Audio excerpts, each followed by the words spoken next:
শিরাপট্টিতে রেললাইনের উপর ওড়াল সেতু নির্মাণের দাবিতে আসর সাধারণ সম্পাদকের দ্বারস্থ রতনপুর পূর্ত সড়ক বাঁচাও কমিটি। বৃহস্পতিবার হাইলাকান্দিতে প্রাথমিক শিক্ষক সম্মেলনের অনুষ্ঠানে আমন্ত্রিত অতিথি হিসেবে উপস্থিত হয়েছিলেন সারা আসাম ছাত্র সংস্থা আসর কেন্দ্রীয় সাধারণ সম্পাদক শঙ্করজ্যোতি বড়ুয়া।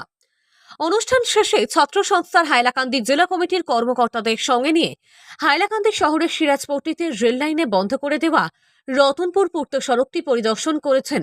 গত 2017 সালের ডিসেম্বর মাসে লোহার পিলার দিয়ে রেল কর্তৃপক্ষ রতনপুর পূর্ত সড়কটি বন্ধ করে যাতায়াতের জন্য প্রায় 1 কিলোমিটারেরও অধিক লম্বা একটি ইউটার্ন তৈরি করেছে, যেখানে রোজ দিন ট্রাফিক সমস্যার সম্মুখীন হতে হয় বৃহত্তর পূর্ব হাইলাকান্দির 6টি গাঁও পঞ্চায়েতের ছাত্রছাত্রী সহ হাজার হাজার মানুষজনদের।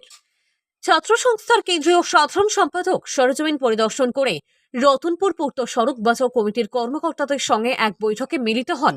সেখানে রতনপুর পূর্ত সড়ক বাঁচাও কমিটির পক্ষ থেকে ছাত্র সংস্থার সাধারণ সম্পাদককে বিষয়টি অবগত করানো হয় এবং তার হাতে একখান স্মারকপত্র তুলে দেওয়া হয়েছে।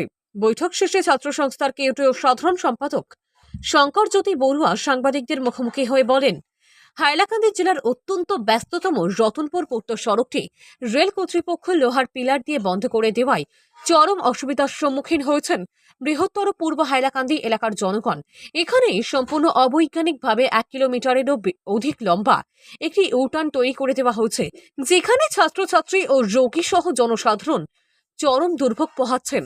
এখানে একটি ওড়াল সেতু নির্মাণ করা অত্যন্ত জরুরি। তিনি সরেজমিন পরিদর্শন করে জনগণের এই সমস্যার বিষয়ে অবগত হয়েছেন এবং রতনপুর পূর্ত সড়ক বাঁচাও কমিটির দাবি সম্বলিত একখানা স্মারকপত্র গ্রহণ করেছেন। তাই শীঘ্রই আসামের মুখ্যমন্ত্রী ডক্টর হিমন্ত বিশ্ব শর্মা ও উত্তর পূর্ব রেলের জেএমের সঙ্গে সাক্ষাৎ করে বিষয়টি নিয়ে আলোচনা করবেন।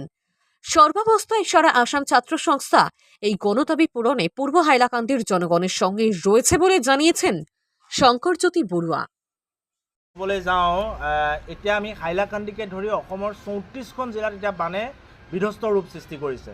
বানৰ কবলত পৰি মানুহৰ খেতি পথাৰ ঘৰ দুৱাৰ সকলোবিলাক নষ্ট হৈছে। হাইলাকান্দি অসমৰ 34খন জিলা আৰু ইয়াৰ মূল কাৰণটো হৈছে যে কেন্দ্ৰীয় চৰকাৰৰ দুৰ্বলতা আৰু আমাৰ অসমৰ যিবিলাক নেতা আছে সেইবিলাকে কেন্দ্ৰীয় চৰকাৰক সৈমান কৰিব নোৱাৰে যে অসমত বানপানীটো এটা জ্বলন্ত সমস্যা আৰু এইটোক ৰাষ্ট্ৰীয় সমস্যা হিচাপে ঘোষণা কৰিব পৰা নাই। আমি সদৌ অসম ছাত্ৰ সন্থাই বহু দিনৰ পৰা কৈ আছোঁ যে বানপানীক ৰাষ্ট্ৰীয় সমস্যা হিচাপে ঘোষণা কৰিব লাগে। তাৰ কাৰণে পেকেজ আহিব, পেকেজ আহিলেহে বানপানীৰ যিটো সমস্যা এইটো বিজ্ঞানসন্মতভাৱে সমাধান হ'ব। এতিয়া বহুত পুৰণিকলীয়া পদ্ধতি, মথাউৰি নিৰ্মাণ কৰা, জিঅ' বেগ দিয়া, পাৰ্কোপাইন দিয়া, এইবিলাক কামেই অকল চলি থাকে আৰু আমাৰ পুঁজি নাই। বানপানীৰ কাৰণে, বানপানী ৰক্ষা কৰিবৰ কাৰণে ডিজাষ্টাৰ মেনেজমেণ্টৰ হাতত পুঁজি নাই। কেন্দ্ৰীয় চৰকাৰে যিবিলাক পুঁজি দিব লাগে সেই পুঁজিবিলাক অসমক কেতিয়াও নিদিয়ে, যাৰ কাৰণে কেৱল হাইলাকান্দি নহয় অসমৰ 34খন জিলা এতিয়া বানত বিধ্বস্ত হৈছে আৰু যিদিনাখনলৈকে ৰাষ্ট্ৰীয় সমস্যা হিচাপে ঘোষণা নকৰিব সেইদিনাখনলৈকে এই সমস্যাবিলাক হৈ থাকিব। এতিয়া নতুন বাজেট স্থাপন কৰিলে আমি ক'লোঁ যে বাজেটত 1000 কোটি দিব লাগে, 2000 কোটি দিব লাগে, বহুতে ডিমাণ্ড কৰিলে।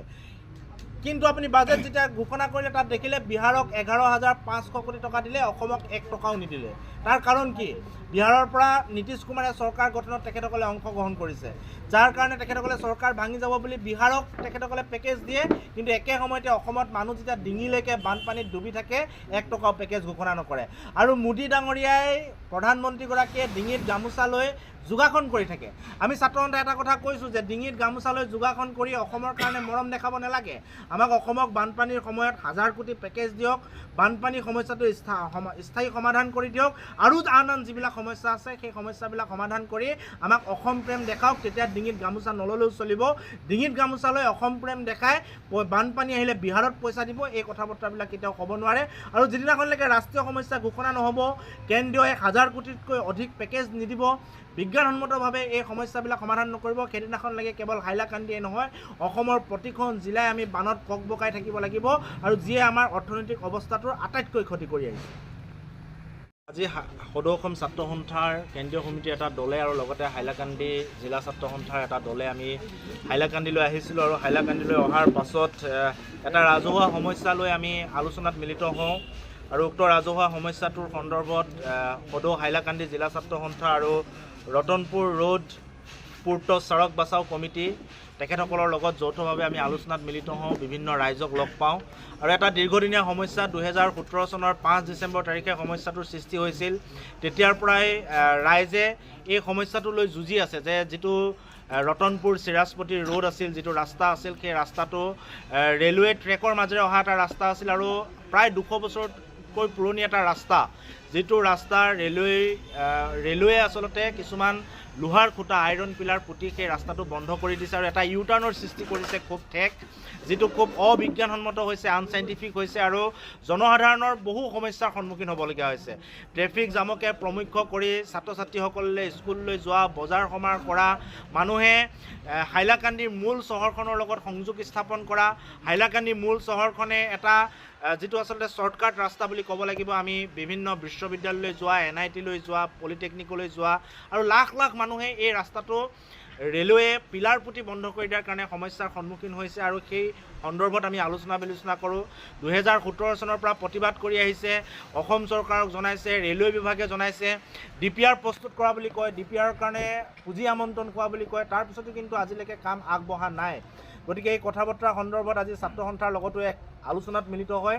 গতিকে আমি সদৌ অসম ছাত্ৰ সন্থা, হাইলাকান্দি জিলা ছাত্ৰ সন্থাই আমি যি কমিটি আছে, সড়ক কমিটি আছে, তেখেতসকলৰ লগতো আলোচনা কৰিছোঁ, ৰাইজকো ক'ব বিচাৰিছোঁ এই সমস্যাটো সঁচাকৈ এটা গুৰুত্বপূৰ্ণ সমস্যা। আমি নিজেই দেখি উপভোগ কৰিছোঁ যে সমস্যাটোৱে ৰাইজক কেনেকৈ জ্বলা-কলা খুৱাইছে আৰু এই সমস্যাটো শীঘ্ৰে সমাধান কৰিবলৈ এটাই উপায় আছে, কাৰণ ৰাইজে এটা বস্তু বিচাৰিছে যে একে সময়তে ৰেলৱেৰ যিটো উন্নয়ন, সেই উন্নয়নো হ'ব লাগিব আৰু ৰাস্তাটো জীয়াই থাকিব লাগিব।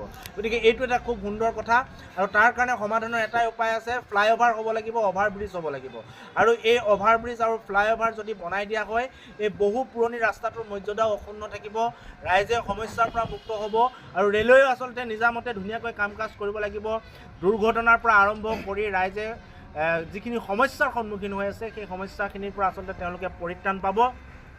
বিভিন্ন গাঁও আছে, বিভিন্ন ৰাজহ গাঁও আছে, এই গাঁৱৰ মানুহে এই ৰাস্তাটোক লৈ তেওঁলোকৰ যি সমস্যাৰ সন্মুখীন হৈছে, সেই সমস্যাটো সমাধান কৰিবলৈ ক'লে ৰেলৱে বিভাগে, মালিগাঁৱৰ যি ৰেলৱে বিভাগ আছে, তেখেতসকলক আমি ছাত্ৰ সন্থাৰ তৰফৰ পৰা দাবী জনাম, মুখ্যমন্ত্ৰীকো আমি দাবী জনাম, অতি শীঘ্ৰে এই 2017 চনৰ পৰা চলি থকা সমস্যাটোৰ একমাত্ৰ সমাধান যিটো অভাৰব্ৰিজ বা ফ্লাইঅভাৰ, সেই ফ্লাইঅভাৰ নিৰ্মাণ কৰি অতি শীঘ্ৰে যাতে সমস্যাটো সমাধান কৰে, তাৰ কাৰণে ছাত্ৰ সন্থাৰ প্ৰতিনিধি দলে আমি অতি শীঘ্ৰে GMৰ লগত কথা বতৰা পাতিম, প্ৰয়োজনীয়ত আমি মুখ্যমন্ত্ৰীৰ লগত কথা বতৰা পাতি এই সমস্যাটো সমাধানৰ কাৰণে আমি কাম কৰিম। সেয়া আমি ৰাইজৰ লগত কথা বতৰা পাতিছোঁ আৰু অনাগত দিনতো আমি হাইলাকান্দি জিলা ছাত্ৰ সন্থা, সদৌ অসম ছাত্ৰ সন্থাই হাইলাকান্দি জিলাবাসী ৰাইজৰ সহায় সহযোগিতা বিচাৰিছোঁ আৰু ইয়াৰ লগে লগে ইয়াৰ ছাত্ৰ ছাত্ৰীসকলে এটা সমস্যাৰ কথা উত্থাপন কৰিছে যে বিভিন্ন চৰকাৰী যিবিলাক পৰীক্ষা, সেই পৰীক্ষাবিলাক হাইলাকান্দি জিলাত চেণ্টাৰ তেখেতসকলে নিদিয়ে, বিভিন্ন ছেফটিৰ কথা কয়, সুৰক্ষাৰ কথা কৈ পেলাই তেওঁলোকে ইয়াত চেণ্টাৰ নিদিয়ে, যাৰ কাৰণে শিলচৰত পৰীক্ষা দিব লাগে, কৰিমগঞ্জত পৰীক্ষা দিব লাগে,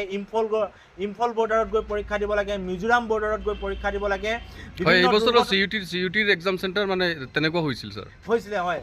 গতিকে আমি এটা কথা কৈছোঁ যে সুৰক্ষাৰ খাতিৰত চৰকাৰী পৰীক্ষা অনুষ্ঠিত নহ'ব অসমৰ অন্তৰ্ভুক্ত এখন জিলাৰ, এইটো কেতিয়াও হ'ব নোৱাৰে। এখন জিলাত সুৰক্ষিতভাৱে এটা পৰীক্ষা পতাৰ দায়িত্ব ৰাইজৰ নহয়, সেয়া চৰকাৰৰ। গতিকে চৰকাৰে অসমৰ যিকোনো জিলাতে সেই জিলাৰ অন্তৰ্ভুক্ত ছাত্ৰ ছাত্ৰীসকলৰ কাৰণে তেওঁলোকৰ সুবিধাৰ কাৰণে পৰীক্ষা পাতিব লাগিব। গতিকে যি এতিয়া আহি থাকিবলগীয়া ADR এক্সাম আছে, তাৰ চেণ্টাৰ হাইলাকান্দিত হ'ব লাগিব, সেই দাবী আমি চৰকাৰক উত্থাপন কৰিম। কাৰণ ইয়াত যদি মেট্ৰিক হ'ব পাৰে, হায়াৰ ছেকেণ্ডেৰী হ'ব পাৰে, নেটৰ পৰীক্ষা হ'ব পাৰে, মহাবিদ্যালয়ৰ পৰীক্ষা হ'ব পাৰে, তেনেহ'লে কি কাৰণত চৰকাৰৰ আন বিভাগৰ পৰীক্ষাসমূহ ইয়াত অনুষ্ঠিত নকৰিব, সেইটো আমাৰ প্ৰশ্ন। গতিকে অতি শীঘ্ৰে হাইলাকান্দি জিলাৰ যিবিলাক ছাত্ৰ ছাত্ৰী আছে, যিবিলাক নিবনুৱা যুৱক যুৱতী আছে, তেখেতসকলে যাতে হাইলাকান্দিতে থাকি চৰকাৰৰ যিকোনো পৰীক্ষাত তেখেতসকলে অৱতীৰ্ণ হ'ব পাৰে, তাৰ কাৰণে ইয়াত যাতে চেণ্টাৰ স্থাপন কৰে, তাৰ কাৰণে আমি চৰকাৰক দাবী জনাইছোঁ আৰু অতি শীঘ্ৰে এই বিষয়টোৰ লগত আমি আলোচনা কৰিম। ধন্যবাদ।